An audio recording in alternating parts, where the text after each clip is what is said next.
संसद की कार्यवाही के दौरान मंगलवार को जमकर हंगामा देखने को मिला। राहुल गांधी को टोके जाने से विपक्ष के सांसद इतने नाराज हो गए कि उन्होंने लोकसभा स्पीकर के ऊपर कागज उछाल दिए। इसके बाद स्पीकर ने 8 सांसदों को सस्पेंड कर दिया है। पीठासीन सभापति दिलीप सैकिया ने क्या कुछ कहा, सुनिए। जो व्यवहार आज दिखाया है, आसन का जो मर्यादा है उसको हानि करने वाला है और इसीलिए सदन के नियम 3742 के आधार पर और माननीय संसदीय कार्य मंत्री किरेन रिजिजू के जो प्रस्ताव मूव किया उसको आज सदन ने समर्थन दिया और कांग्रेस के 8 सांसदों को पूरे समय के लिए संसद के कार्यक्रमणिका से बर्खास्त किया गया। निलंबित सांसदों में 7 कांग्रेस के जबकि 1 सांसद सीपीएम का है। जिन सांसदों पर कार्यवाही की गई है उनमें कांग्रेस के अमरिंदर सिंह राजा वडिंग, गुरदीप सिंह औजला, हीबी ईडन, डीन कुरियाकोस, प्रशांत पडोल, किरण कुमार रेड्डी और मणिकम टैगोर के नाम शामिल हैं। जबकि माकपा सांसद एस वेंकटेशन को भी सस्पेंड किया गया है। कांग्रेस सांसदों के निलंबन के बाद नेता प्रतिपक्ष राहुल गांधी समेत कांग्रेस सांसदों ने संसद परिसर में प्रदर्शन किया। प्रदर्शन के बाद कांग्रेस और दूसरे विपक्षी दलों के सांसदों ने सत्ता पक्ष पर सदन में न बोलने देने का आरोप लगाया है। भाई 8 की बजाय 100 को कर दो, लेकिन आवाज बंद नहीं कर सकते हो आप। राहुल गांधी जो कहना चाहता है वो कह के रहेंगे। राहुल जी को आप रोक नहीं सकते। कब तक रोकोगे आप? हमने कहा क्या है, हम केवल बात कर रहे हैं। हमने ऑथेंटिसिटी के लिए भी लेटर हेड पे राहुल गांधी जी ने लिख के टेबल कर दिया, इसके बावजूद भी आप बोलने नहीं दे रहे। और फिर अभी तक आपने जब तक राहुल गांधी को आगे डेफर कर दिया कि भाई फलां बोलेंगे, राहुल गांधी जी ने तो किसी चीज का लाइन को कोड ही नहीं किया। Leader of opposition Shri Rahul Gandhi ji was not allowed to speak in the August House. He was constantly trying to speak from yesterday. He authenticated the document submitted to the Honorable Speaker, laid it on the table.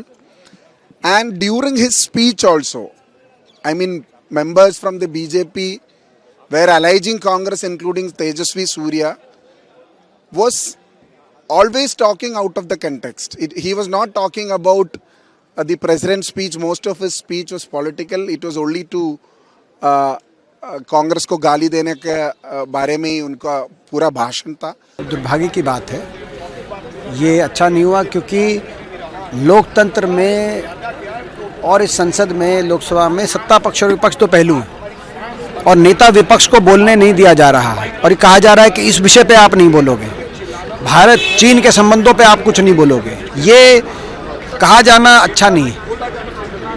नेता विपक्ष जो विषय उनको ऐसा लगेगा देश हित में है, उस पर अपनी बात रखकर अपने कर्तव्य का निर्वहन कर रहे हैं। देखिए, प्रजातंत्र में किसी को बोलने से रोकना नहीं चाहिए और अगर बोलने के लिए रोका जा रहा है, उसके लिए सस्पेंड किया जा रहा है, तो मुझे लगता है ये खेदजनक बात है। क्योंकि प्रजातंत्र की सबसे मूल्यवान बात होती है कि आपको बोलने की आज़ादी है।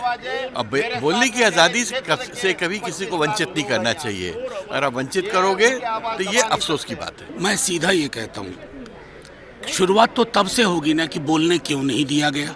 और दुख की बात है, कल भी मैंने आपको प्रतिक्रिया में कहा था कि सरकार ने पता नहीं क्यों, कौन एडवाइजर है, अपनी हठधर्मिता में उस आर्टिकल को पूरे देश में पढ़वा दिया।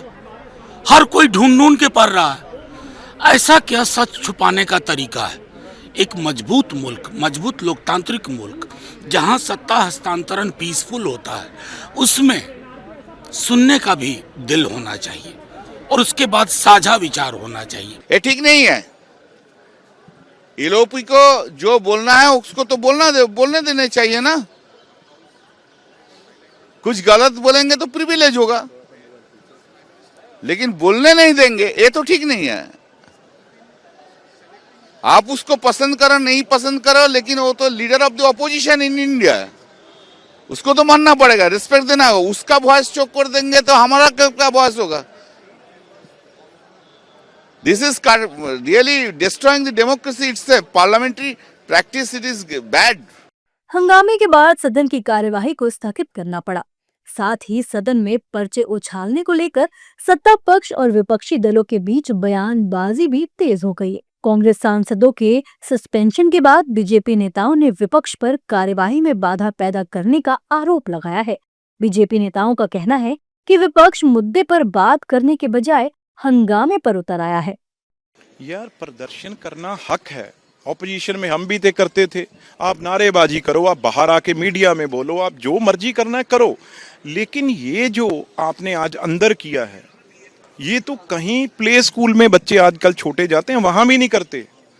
और ये जो राजा वड़िंग साहब हैं, बड़े सीनियर लोग हैं, चाहे औजला साहब हैं, चाहे मानिक जी हैं और सीनियर लोग, उन्होंने आज जो किया है कहीं सर्कस में भी नहीं होता। विपक्ष जिस तरीके से ये लोग हंगामे पे हंगामा कर रहे हैं, इनकी मंशा तो नहीं है कि सदन चले, पर ऐसे में ये मैं मानता हूँ राष्ट्रपति जी का अभिभाषण ये एक ऐसा समय है चर्चा का जिसमें आप सत्ता पक्ष विपक्ष दोनों को मजबूत मौके मिलते हैं अपनी बातों को रखने का। विपक्ष के पास ये पूरा मौका था अपनी बातों को रखने का। वो देश से जुड़े हुए किसी भी विषय पर वो अपनी बात रख सकते थे। इनको एसआर को लेकर इनको चिंता है, आने वाले दिनों में अलग अलग राज्यों में चुनाव को लेकर इनको चिंता है, ये हर विषय को रख सकते थे। और एक व्यक्ति की वजह से जिसको इन्होंने अपना नेता बनाया हुआ है, आपने बाकी दलों का भी समय आपने समाप्त कर दिया। जो घटना घटी है बहुत ही दुखद है। राहुल गांधी जी अपनी बात जो रखना चाहते रखे, उन्होंने जो ऑथेंटिकेट करना चाहा टेबल पर रखा, उसके बाद भी जानबूझकर वही बात को जिस पर स्पीकर ने कह दिया कि आप यह बात अलाउ हम नहीं करेंगे, उसको बार बार बोलने का कोशिश करना, जैसे उनके पास दूसरा कुछ बोलने का था ही नहीं।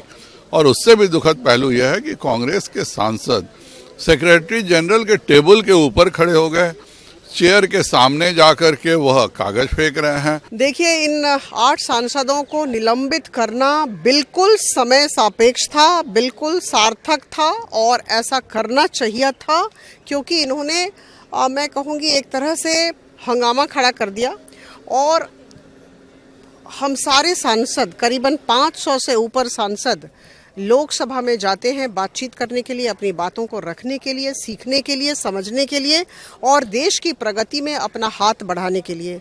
और ऐसी स्थिति में कांग्रेस के जो सांसदगण हैं, इन्होंने जिस तरह से माननीय राष्ट्रपति महोदया के अभिभाषण पर व्यवहार किया, मुझे लगता है घोर निंदनीय है। देखिए, राहुल जी हमेशा इररिलेवेंट बोलते हैं। जब प्रक्रिया कार्यप्रणाली जानते हैं, उनको थोड़ा समझना भी चाहिए कि उसका नियम है। एक किसी भी विषय पर बोलना है तो उसकी एक प्रक्रिया में आता है, उस विषय पर बोले, जब नियमानुसार बोले ना, यूं ही अनर्गल कुछ भी कभी भी कुछ भी बोल दिया, ये थोड़ी चलता है। ये सदन है, तो सदन में मर्यादित व्यवहार करना चाहिए। सदन में लगातार नारेबाजी और हंगामे के बीच टीडीपी सांसद जीएम हरीश बालायोगी राष्ट्रपति के अभिभाषण पर धन्यवाद प्रस्ताव पर बोलने के लिए खड़े हुए। हालांकि हंगामा नहीं रुका और सदन को दोपहर 3 बजे तक के लिए स्थगित कर दिया गया। इसके बाद जब सदन दोबारा शुरू हुआ तो भी हंगामा जारी रहा और आखिरकार सदन को दिन भर के लिए स्थगित कर दिया गया।